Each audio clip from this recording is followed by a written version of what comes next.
today for a very specific reason because we were actually just hosting a workshop for from 8:30 to about a couple of seconds ago, and I jumped right over here. So this is, I normally don't like to be late, I think some of my friends know that I do try and respect everybody's time. So it actually is quite uncomfortable for me when I'm a little bit late as well. And so in this case, there was a good reason for it. So I'm sorry if you were expecting something at 10 p.m. Actually, one of the things I've been thinking about is that I do want to call this a 10 p.m. with BK show, in a sense, right? So that would be perhaps something. Just a quick recap of what we did yesterday. Yesterday, we talked about something called visual chain thinking. It is basically a way of how ambitious people or how successful people kind of start planning from the destination, and the destination will actually pull you towards where you want to be, right? So if you do want to catch what we talked about, then feel free to look up the previous day episode. So again, if we are not friends yet, you can always follow me on Facebook, and because I set this live stream to be public, friends will see it. Even friends who are not friends yet would see it, right? If you're a stranger at this moment, don't be a stranger. Feel free to hit me up and we can always be friends. And this is basically a 100-day challenge I'm giving myself. I want to do this for the next 100 days. I kind of talked the motivation behind it in the other episodes as well, day 1 to day 4. So I'm kind of happy to do this little graphic here. So I'm not sure whether I'm pointing it correctly. Here. Okay. So now it's day number 5. So this afternoon I was just going in and creating day 5, 6, 7, 8, 9 until day number 10, right? I'm going to be really happy to see the numbers change, and that will be kind of a bit of a visual reminder for myself. So thank you for joining me no matter where you are. Okay. So I just want to do a quick 5-day recap for myself, and I kind of, so this is the 5th day, right? And while I got going by stating very clearly, right at the start, is that it's actually very important for us to get going. It's very important to get out of the door, and to do something. For example, if you are trying to lose weight, it is important to make sure you get to the gym, right? So, and oftentimes that is usually one of the hardest things to do, right? For myself, I'm guilty of that. I'm guilty of, like, whenever I want to do something, I can overthink it, and I'm, get a bit perfectionistic about things, and it doesn't get done, right? So when I wanted to do this challenge for myself, which is partly to overcome this attribute as well, right? That was important. So just to get going. But as I've done this for a few days already, of course, also reminded me that in all things, we kind of need to decide on the focus or the content or the theme of the show, right? So that makes a lot of sense. That's always the case. So in fact, we always have to look at who and what is your target audience, right? And if you are in sales, right, or if you're in business, you kind of also need to work out something commonly they call it as a customer avatar, right? Like what is the typical profile of your customers and so on. So in fact, sometimes they even say things like a good show is polarizing, right? A good show is polarizing. If you try to be all things to all men, it doesn't really come across as a good show, right? So a lot of times, good content, a good book, a good movie or good whatever, it actually can be polarizing. I mentioned before, I used to do film in the university, right? And one of my minor subjects, the thing is that a lot of times movies may not finish or end in the way that everyone wanted it to end, right? So a good movie sometimes ends in a way that can be polarizing. But the fact that it is polarizing, it actually also creates more communication. It also creates more communication. So this is what is going to be a challenge for myself. So I gotten over the part of getting this thing out the door, right? So it is started, and in fact, this is day number 5 already. Along the way, I've made certain small improvements to, for example, like creating show notes. At least I know what I want to talk about. A little bit of graphics, a little bit of like things to help the audience to be able to understand or see or get along the content a bit better, to kind of digest the content better. But in essence, the technical parts of the show is actually not difficult, right? I kind of think that is always the case. The technical part of the show is not too difficult. Once you get the hang of it, it's actually not that difficult. But the actual thematic content, the actual audience that I'm targeting, the actual topics that I want to cover, I think that would be the most important, or that would be the most difficult challenge. Okay. So sometimes when we talk about like creating a live stream show or a podcast, and there are a few heroes that I know or I think about. So one of them is obviously this guy that I'm not sure whether you know. I mean, some of you may probably be familiar with him. His name is called Gary Vaynerchuk.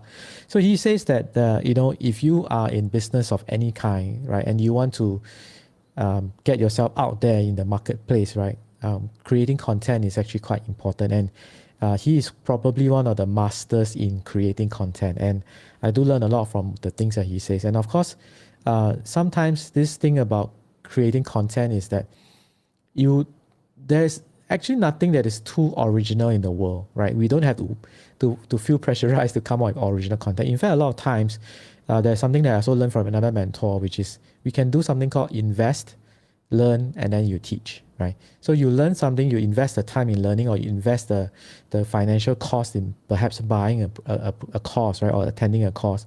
You learn it, and then you can then take it and teach it to other people. In fact, the last part of teaching it to other people, I often find that is one of the best ways to consolidate your learning. And in fact, that actually will take your learning and understanding to another higher level.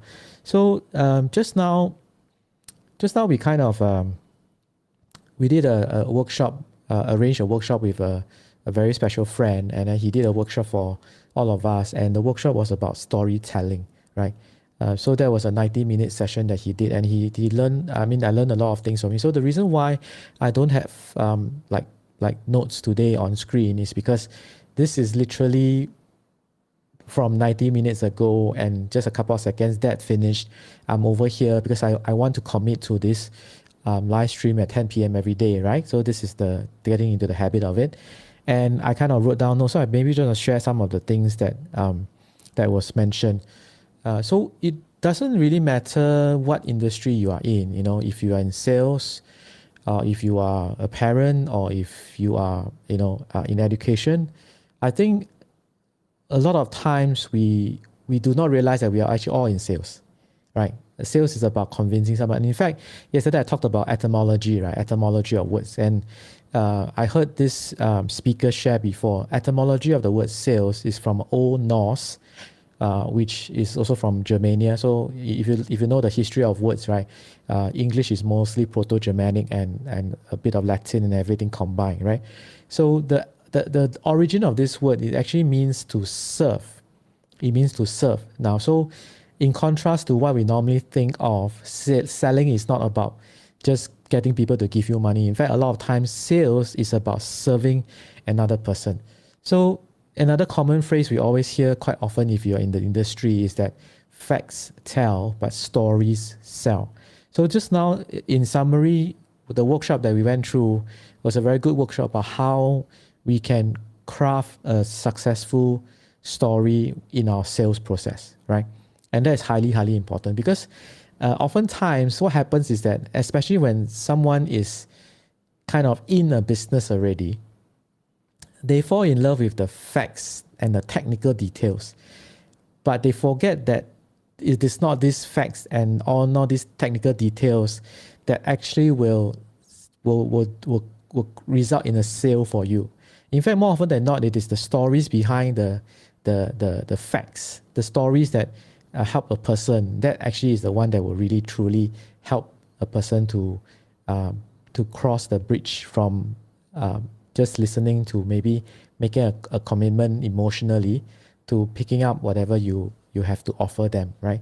So we kind of need to get good at telling stories. And those of us, if we are parents, we already obviously know that sometimes even to convince our children, we also need to tell stories as well, right? So that was what we were learning just now, that emotions are more important in a sales cycle than anything else, not the facts. So facts tell and stories sell. And of course, stories can evoke emotions in people, right? And the other thing that I learned just now and I took down the notes is that people, sometimes when we share a certain product, or you have something that's you are offering to the marketplace, right? You kind of need to let your audience or your target market know that they actually do have a problem that you can solve with your offering. And in fact, that's usually the hardest challenge. Sometimes as consumers in the marketplace, you see a lot of times we do like to buy, but it's just that we don't even know that we need something sometimes, right? But if you are a masterful salesperson or you're a masterful craftsman, then you kind of can evoke and show people that they do need what you can offer. So when you can create a need and you can solve their problem and they understand that they need it, then a lot of times the sales cycle is a lot smoother. Okay, it's a lot smoother. I was always reminded from even personal experience, everybody likes to buy things, right? It's just whether you know that you need it or not, right? Everybody likes to buy things, okay? I'm just looking at my show notes, right? So eventually, that's a good sign. So I kind of know kind of what I want to talk about. So I apologize today is not as it's not as fleshed out because this was literally just taking over the notes that I did 90 minutes ago, and then just want to share some of my thoughts. Actually, what happened today was quite interesting as well. I mean, this couple of days, I'm not sure whether it was because of the fact that I'm doing all this live stream things, right? That I become a bit more nostalgic, right? And I guess probably is the reason because I've started to reconnect with a lot of old friends. That's one of the benefits of doing this. And we started to share stories of like, hey, when we were younger days and when we were teenagers, and all the stories that we kind of shared, a common time that we had together. And that brings back memories. So in a sense, I think this thing has more value for me than people who are watching it in a sense. So because this will become like a video diary for myself after the whole thing is over in 100 days, right? And that's what I think is going to be beneficial for me.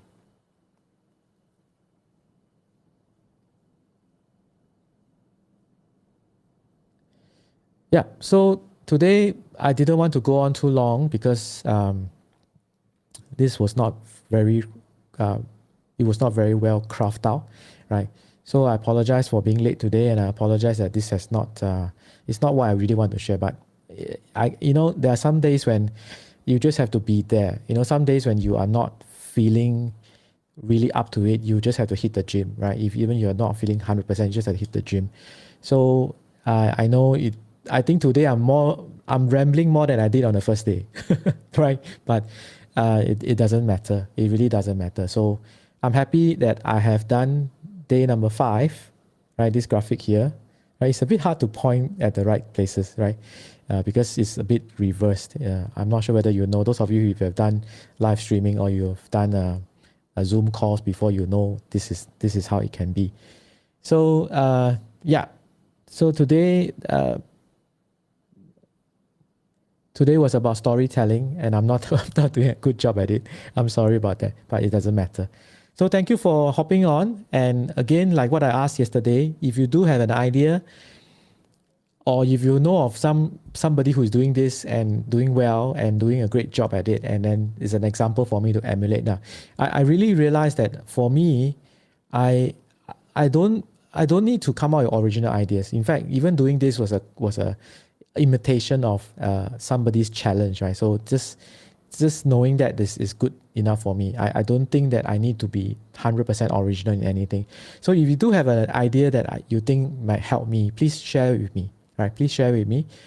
Please just type in the comments an example of a show that you think I could emulate. I'm happy to do that, right?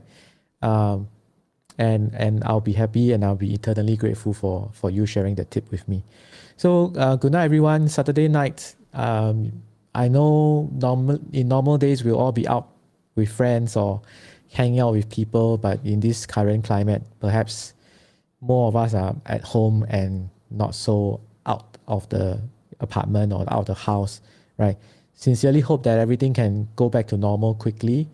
I kind of miss, I was just chatting with some of my friends in China yesterday and just telling them that, hey, I really miss them because they were with me during a difficult time of my life as well. And, but it's like, it's kind of sad that I can't just, before all this happened, you literally can say, hey, I want to buy a ticket and hop on to and on a plane and then go and visit them. It can be done, right? It can be done. But now it's not as straightforward, right? But thankfully, we still have things like the internet and Zoom calls and the phone, right? Where we can still keep in touch with people. So cherish your friendships, cherish your relationships, cherish your family members, cherish the time that you have with each other in this difficult time. And hopefully all of us can come out of it stronger. And once everything is in a clear, buy a plane ticket, fly to the place that you have the people you miss the most. I think that would be one of the greatest gifts in life, right? Being able to buy a ticket and fly to a place filled with people that you miss the most. So good night, everyone. Catch you tomorrow. Bye.